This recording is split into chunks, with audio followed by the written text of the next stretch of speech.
78 Sports TV here. Salute to the mighty LDBC. Y'all smash the like button and hit the subscribe. Turn on your notification bell so you be notified when I drop a new video. And if you're digging the video, please share the video. Check it out, man. So I've been checking out these Charles Oakley interviews on the Art of Dialogue. Salute to the Art of Dialogue, doing a wonderful job over there. Major moves he making. But Charles Oakley is just hilarious, man. This is the definition of an old hater, bro. Like a ninja who just got revisionist history, be lying. I mean, bro, anybody who ever been locked up know what I'm talking about, man. Old head who just sit back and just tell a bunch of stories. A lot of it's like 60% truth, 40% exaggeration, exaggerated lies. You know what I'm saying?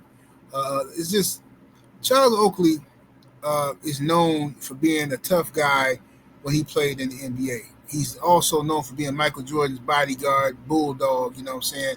When Michael Jordan needed somebody dealt with, he called Charles Oakley. So Charles Oakley is known for being this tough guy or whatever. But sometimes when people build up these legends and stuff like that, they live off of that name recognition and they never have to really show you that. Now, he told some story about Master P when Master P was with the Raptors back in the day. And he was like, Master P, wasn't talented enough to be on that level, but he probably can make the league today because today all they do is shoot threes and run down the court.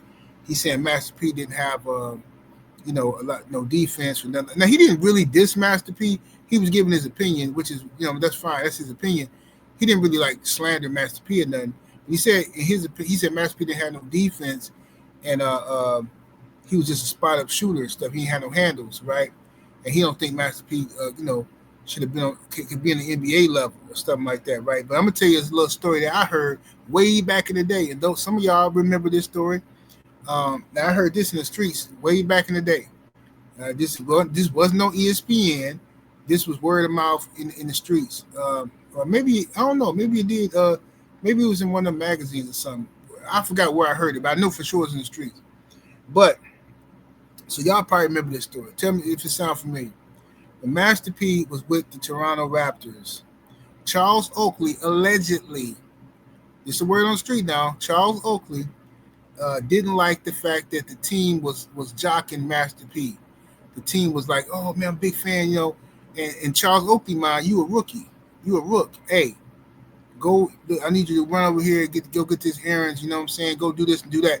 So supposedly Charles Oakley tried to send Master P out to go run some errand. I don't know what it was. I don't know if it was to go get some donuts, do some laundry. I don't know.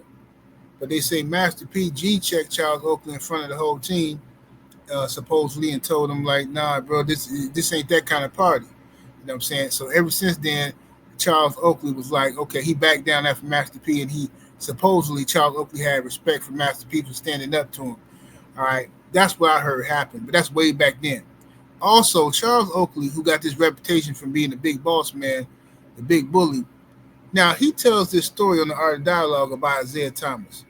And he says that Isaiah Thomas tried to set him up. I want y'all to listen to this story very carefully now. He says Isaiah Thomas tried to set him up when Isaiah Thomas was with the Knicks, was working with the Knicks or something.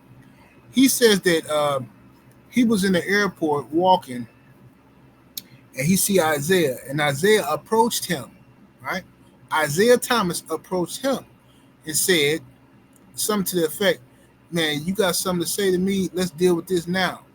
Let's get this over with now. And he said Isaiah Thomas kept following him, talking crazy to him, following him. And he said that he said all these people was around with camera phones and stuff like that. He said that somebody got the footage. He said, but he think Isaiah was trying to set him up to, like for him to hit him or attack Isaiah on camera or something like that. And I'm just sitting here listening, like, first of all, bro, if you big bad Oakley and you punking everybody, why is little Isaiah Thomas running up on you? He running up on you, and then you got listen, man. I'm not saying Oakley wasn't a tough guy, okay, or he couldn't handle himself and all that. I'm not trying to say that. What I'm saying is some of this stuff is exaggerated. See, one thing I know about fake tough guys, right? Or guys who live off their reputation but never had to show nothing. One thing I notice is you get the stories you hear is how wild and uncontrollable it is. They don't care. They get down where they mad at and this and that. Man, don't mess with dude, man. Dude, hey man, dude don't care, man. I seen dude do this and do that. So they give you the impression it's a wild boy. But when you listen to Oakley or these other cats, they always very strategic. Now all of a sudden you worried about is Isaiah setting you up. You worried about, oh, I can't act a fool in public. I can't do this again. Oh, too many people around, witnesses is around. But that's not how the real tough guys get down. Real tough guys get down where they mad at. They worry about the consequences and repercussions later. Right? They real tough guys ain't being strategic and stuff. Now, well, I ain't gonna go there. You know what I'm saying? Because I'm not even gonna say that. Uh, you know, some people do that, but they ain't got to be tough guys. They just smart. But at the end of the day, Charles Oakley, I feel like he got a lot of revisionist history. If you had some, you obviously said something about Isaiah, got back to him, he ran up on you to get some clarification. Y'all should have squashed that. It didn't have to lead to no physical confrontation, because if Isaiah wanted to attack you, he would have hit you. You say he followed you around the airport. That means you was walking away from him. You didn't want to deal with the situation. Why could you stay there and talk to the man and say, well, look, Isaiah, I felt like X, Y, and Z, and that's not how it happened. Okay, woo. Y'all get to the bottom of it. You know what I'm saying? But you walking away, the man following you, okay, so you didn't want no smoke, basically. All right? That's how I took it. All right? And I see he told another story about Shaq, and he talking about he had to check Shaq, and Shaq called him Unc and all that. He said Shaq had did something shady in Atlanta or something, and he had to check Shaq and all of that stuff. And he was like acting like he had more to say, but he wasn't gonna say it. Type of vibe. But then when out of the dialogue, Shaq, what did Shaq do? Oakley couldn't even remember what Shaq did. That's how you know he be lying. He said, "What Shaq do?" He's like, it was something. Man, it was. I can't. It was something. Okay, if it was, you can't even remember, then it ain't even serious, bro. You just want to be mad, bro. Just hating on people, man. Sitting around here just dusty and hating on people. You know what I'm saying? But then what else is he talking about? He said something about somebody else. He talked about Shaq. He talked about Master P. He talked about Isaiah. I forgot. He said something else too, man. I wanted to talk about, and I forgot what he was talking about. Regardless, at the end of the day, it wasn't that serious. If you can't remember what Shaq did, then it wasn't wasn't even serious enough to even bring up. Why even bring it up?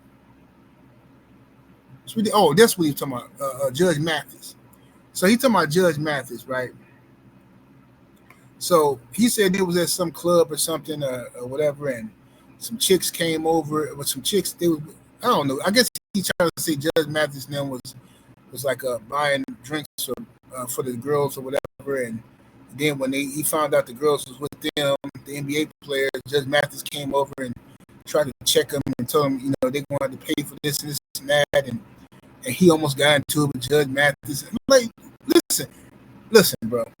All I'm saying is this, Charles Oakley. You like Tay-Rock at this point. You always almost finna do something. Like, I ain't never heard this many tough guy stories, but you almost finna do something. This is when people live off their reputation of being feared, off a reputation. But when somebody challenges you, like Master P did, allegedly, you back down. When Isaiah challenged you, you back down. You know what I'm saying? So, whatever, man. Y'all can believe what y'all want to believe. I'm calling cap on a lot of this old haterism from Charles Oakley. You know what I'm saying? Listen, I know Charles Oakley on the basketball court was a tough dude, and he pushed people around. I'm just talking about off that court. Off that court, when it ain't no basketball involved, where things can get ugly, and I don't know about that. 70 Sports TV, salute to the mighty BBC. Make sure y'all smash that like button, share the video. Above all things, come check me out on Patreon, man. Patreon.com/70 Sports TV. New content is up right now. Holla at y'all in a minute. We're out of here. Deuces.